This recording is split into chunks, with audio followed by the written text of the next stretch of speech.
Good morning, good afternoon, or good evening, my fine friends. Welcome to episode 11 of season 14 of the Tom Petty Project podcast. I'm your host, Kevin Brown, and this is the only weekly podcast that digs into the entire Tom Petty catalogue song by song, album by album, and includes conversations with musicians, fans, and people connected with Tom along the way.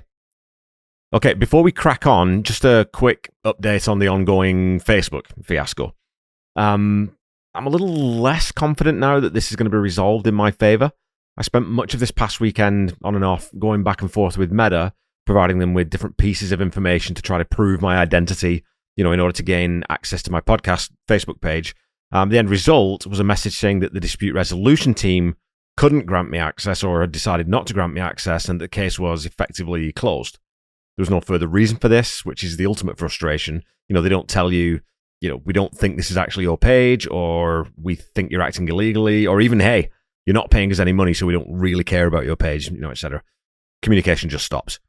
So I've submitted a new ticket, basically with the same information, just to see if I can get it in front of someone else and see if I can then get a different outcome. So this will probably take another 4 or 5 days, and if I'm unsuccessful again, I think at that point I'll be creating a new presence on Facebook and asking you all to unfollow the old page and join me in my new home.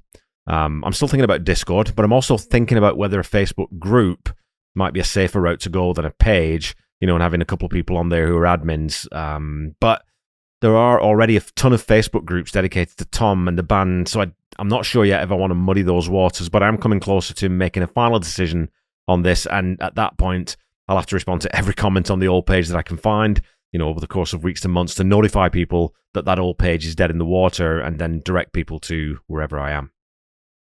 Right, on to today's show. I wanted to do something different this week and take a step into what might become a series called, Songwriting 101 or The Art of Songwriting or something like that.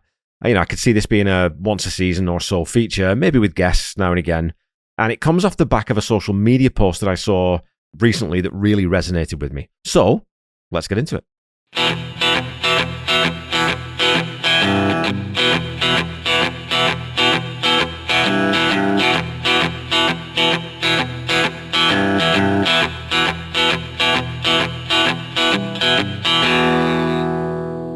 Over the weekend, I was scrolling through Facebook as I continue to build my new account, trying to add people back in, old friends, and get them back into my profile. But I saw an interview with Ehtan Hawke, and something he said about acting really resonated with me in regards to songwriting. I thought there was a really strong parallel. So by now you'll have seen the title of the episode, and you'll know, or maybe you get an inkling of what the topic is going to be. So I'll turn it over to Ehtan Hawke to break it down. It's an old acting adage, but specifics create dynamics. In that when it's general, when you're playing somebody who's generally tired, there's no dynamics there. You had 2 hours of sleep and you drank 8 cups of coffee and you have an eye infection. That you can play. Yeah. Just tired is boring. But specifics create dynamics. Specifics create dynamics. I love that.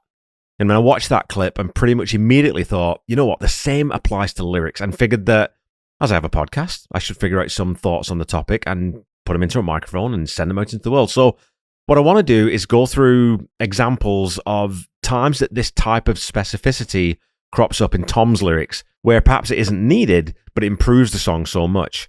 So the one that immediately jumped into my mind was the line I talked about in the Big Weekend episode.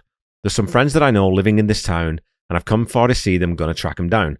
They live in a brick house painted white and brown. And I remember I was saying that last line is one of my very favorites. Those two details, that it's a brick house and that it's painted white and brown, aren't important to the narrative of the song, but they make the picture so much clearer. And the fact that it's a brick house, not a wood frame house, or whatever it might be, that suggests a whole bunch of different things. The fact that it's painted white and brown, why does that matter? Well, it doesn't really, but in the mind of the artist, a line like that clarifies the scene for them. And it's one of those lines that I've always latched onto. The line could have easily have been, they live in a big house on the edge of town, or something like that. Okay, you'd have to rejig the first line if you're going to use town at the end, but brick is more descriptive than big. And as I said in the episode, painted is active, and it gives you a sense of the personality of the inhabitants. So again, that's that specificity.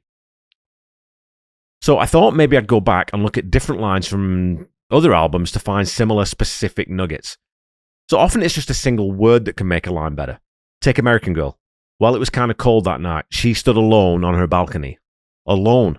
Again, that's specific. She stood outside. That would kind of work, but she stood alone is very specific. It isolates her, whoever her is. It creates that separation and distance from the rest of the world for the main character that you wouldn't get if it wasn't there. Listen to Her Heart as that fantastic opening line. You think you're going to take her away with your money and your cocaine. And again, the money and the cocaine is really, really specific.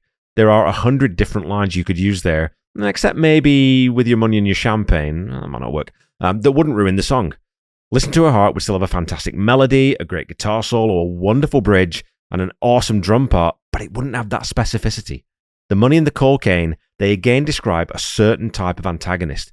They give you just enough description that you can fill in any number of people you know to fit that general outline.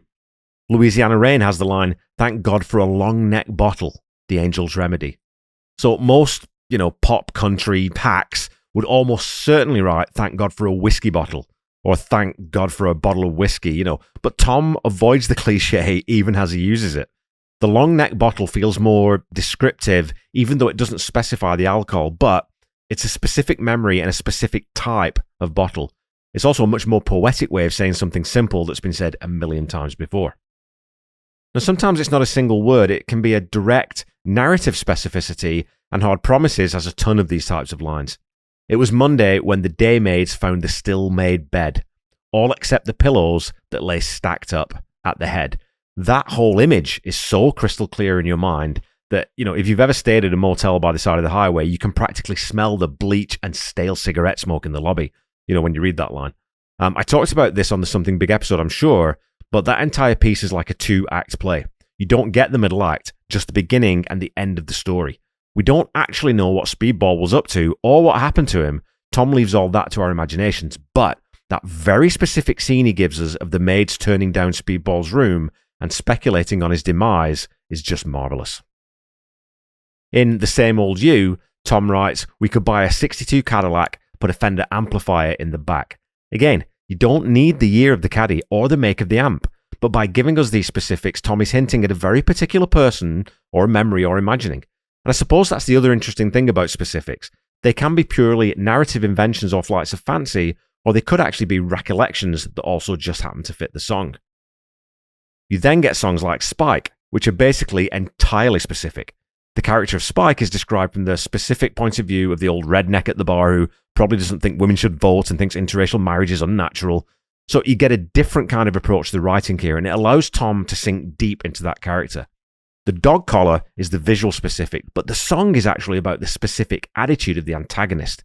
It's highlighting and thereby calling out that attitude and outlook and ridiculing it. Remember, Spike himself never says a word, never acts. This isn't Code of the County. This isn't dogmatic or judgmental or, there's no sort of payoff at the end of it. Tom just gives us this very specific type of bully and allows that very controlled detail of that image to carry an entire song. Now, I'd say that Let Me Up, I've Had Enough probably has the fewest of these types of lines or phrases or words on it. Think about me as the line, "Your boyfriend's got a big red car, got a compact disc and got a VCR." And that has a certain specificity to it. It's the same type of character as the money and cocaine dude from Listen to Her Heart, yet at the same time it still feels a little more general than drawing you into a very narrowly focused idea. I think this is at least partially because of how that album came together. It was a reaction to not wanting to be mired in an exhaustive, overlong recording or production process, and the fact that a lot of the songs were improvised and refined on the spot in the studio. I think that looseness and immediacy saw Tom stripping back his lyrical approach as well as his musical approach and going with first instinct rather than maybe fine-tuning lyrics through multiple revisions. From Full Moon Fever, take your pick. I want to glide down over Mulholland. No need to lock that song into Los Angeles, but doing so is spectacularly specific to Tom's shift from Southern rocker to the blonde MTV surf dude, right? The last 3 days, the rain was unstoppable. I used to live in a 2-room apartment, neighbors knocking on my wall, and of course, my middle name is Earl. Full Moon Fever has abstract specifics, narrative specifics, emotional specifics, and everything in between peppered throughout. Even in Zombie Zoo, Tom takes time to absolve his anti-hero. Is your mother in a clinic? Has your father got no job? Is any of this really your fault because you weren't given a good start in life? Specifics. All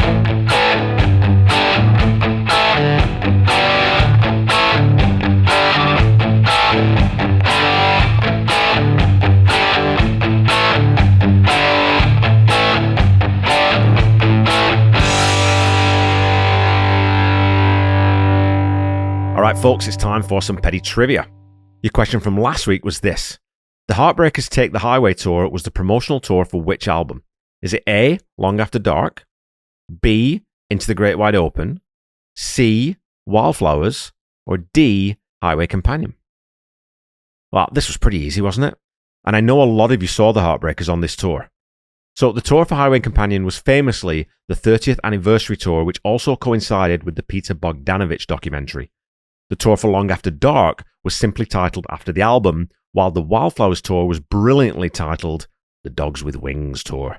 That means that your answer is Into the Great Wide Open. The tour started at the Concord Pavilion in California and ended in Sweden at the Estadion in Malmö on April 3rd, 1992. This was the Heartbreakers' last ever show in Sweden and began their longest gap between tours as the band, well, we know it basically broke up, certainly they broke up with Stan, and Tom went into the studio to put together his magnum opus in Wildflowers. Your question for this week is this. On that Take the Highway tour, a cover song is one of the 5 most frequently played songs during the run. But what was it?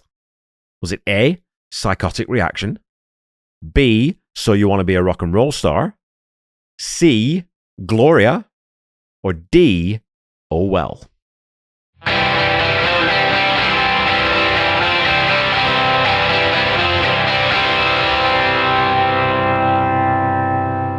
Okay, back to our theme. Sometimes lines sound specific, but maybe they aren't.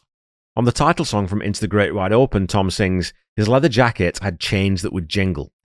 But you do get the sense that rather than being an acute sort of intention to add a specific detail, Tom had the line, their A&R man said, I don't hear a single. He had that line first and needed a line that would rhyme. Necessity being the mother of invention and all. So maybe this is a case of serendipitous specificity. Later, though, we do get, he made you wipe his brass from time to time on All or Nothing, and it's the time to time, or from time to time part that always draws my eye.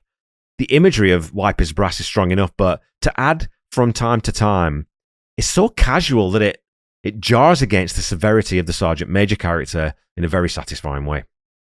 Wildflowers is even more stacked than Full Moon Fever with these sorts of lines, and as Tom moved into the second half of his career, I always feel that he spent even more time editing and perfecting lyrics. He was drunk and I was sick. I mean, that stands out as a great additional piece of information that Tom just effortlessly writes into the scene.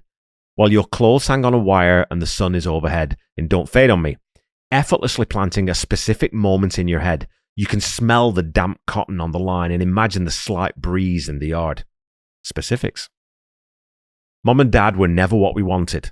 A very emotionally specific moment from Grow Up Fast. Any child whose parents have divorced can recognize that base level sentiment that Tom is expressing here. We see that as children and often don't gain perspective on our parents as people rather than, as being all-knowing, all-powerful, godlike figures they are when we're small. And this is a case of a specific not being a casual adornment, but being a more central part of the narrative of the song. Specifics can be small, but sometimes they're big. It's harder to pick individual specifics from Echo because that album is so loaded with darkness and melancholy. But the line, I woke up right here in a pool of sweat with a box of pills and you, is a great example of how you can extend a simple idea to make it much deeper and more personal. The addition of and you to the box of pills really drives home the idea that someone was there watching over him. It wasn't just about the relationship to the pills, it's specifically about the collision of the dependency and the support. It's such an essential part of what that song is, and what makes it so heavy and so heartbreakingly poignant. Specifics can also be snippets of dialogue, such as, she said here, let me cover it, in Blue Sunday. That line did a lot of the heavy lifting in sparking my imagination into life for that one-off episode where I, spun a bigger story out of the lyrics of that song in my mind's eye. And it's a specific act of generosity from a specific person at a specific time, so it's a hat trick. It gives the narrative a really defined co-conspirator to work with, and again, the song simply wouldn't be the same without the softening of the character in that moment. We've already talked about Big Weekend from Highway Companion, and as we've come this far, we may as well finish up by looking at a couple of lyrics from the last two records. The opening song from Mojo has the line, "Kept a secret under the bed, wrapped in a burlap sack." It's a great little detail that, first of all, time locks the narrative because really no one's using burlap for very much these days, and also, just phonetically in Tom's voice, it lends a specific sense of intrigue to that opening scene. We also get that great line in The Trip to Pirates Cove, "She was kinda cute, if a little past her prime." It reveals that the character in this tale has a sardonic view of more mature women, but again, it's the specific that rounds out the character and gives you a more complete picture of who this is. And this relates easily back to Ehtan Hawke's statement about acting. Any good actor wants to know the true character of the person they're playing, and those flaws or positive attributes, which are maybe never actually revealed on camera, they do so much to inform the portrayal for the actor. The last specific I want to look at is another one-word deal breaker. On the high wire, above the wildfire, an old acrobat. On faulty cable, still he's able not to fall flat. So first of all, there's a superb grammatical specificity to the opening of this line. On the high wire, above the wildfire, an old acrobat. Not stands an old acrobat or is an old acrobat, just an old acrobat. It's almost like a documentary voiceover just describing the scene dispassionately. But the key detail here is old. An old acrobat.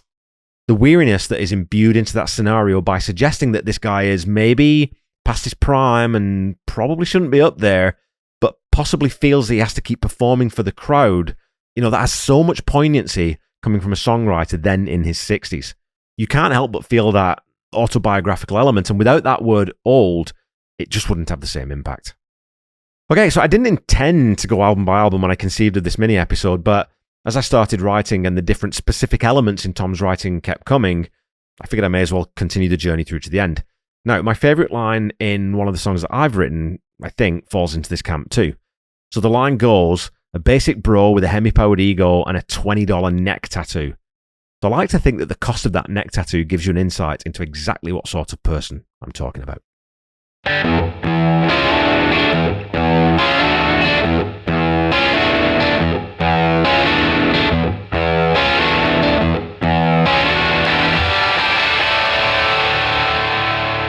Okay, Pettyheads, that's it for this week.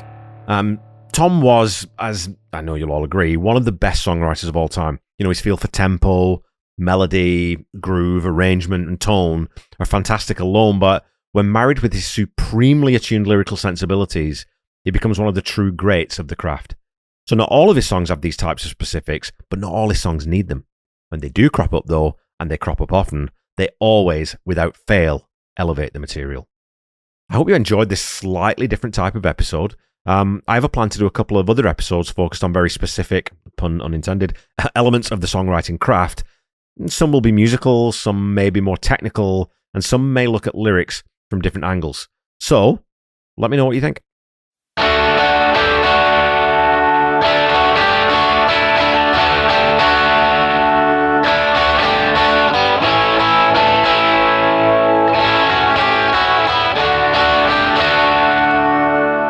The Tom Petty Project is a proud member of the Boneless Podcasting Network, which is a loose collective of podcasting friends and acquaintances brought together and championed by the inimitable Chaz Charles. Go check out the roster by clicking on the link in the episode notes, and you can also check out my other podcasts, which are part of the network. Seaside Pod Review, a Queen podcast that I co-host with my very best pal, Randy Woods. Randy, of course, performs all the music that you hear in this podcast, as well as composing and performing the podcast theme. You can also check out the Ultimate Catalog Clash that I co-host with my very good pal, Corey Morissette. We have just started season 9 of that show, and we are talking about the biggest, I'd say, 4 albums in Excess's catalogue.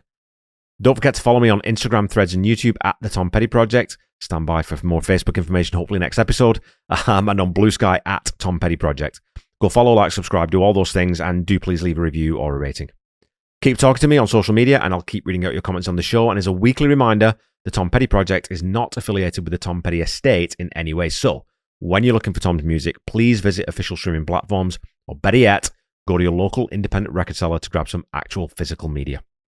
If you're looking for official merchandise, go to store.tompetty.com, and if you're looking for merch for this show, please go to store.tompettyproject.com. Don't forget to check out the Tom Petty Nation and Tom Petty Fans Forever groups on Facebook, and make sure you check out Tom Petty Radio on Channel 31 on Sirius XM. Until we meet again next week, keep listening to and sharing Tom's music. Try to be kind. Try to say I love you to someone at least once a day. Stay safe and healthy, and I'll be back with you next week when we'll be discussing This Old Town. Bye-bye.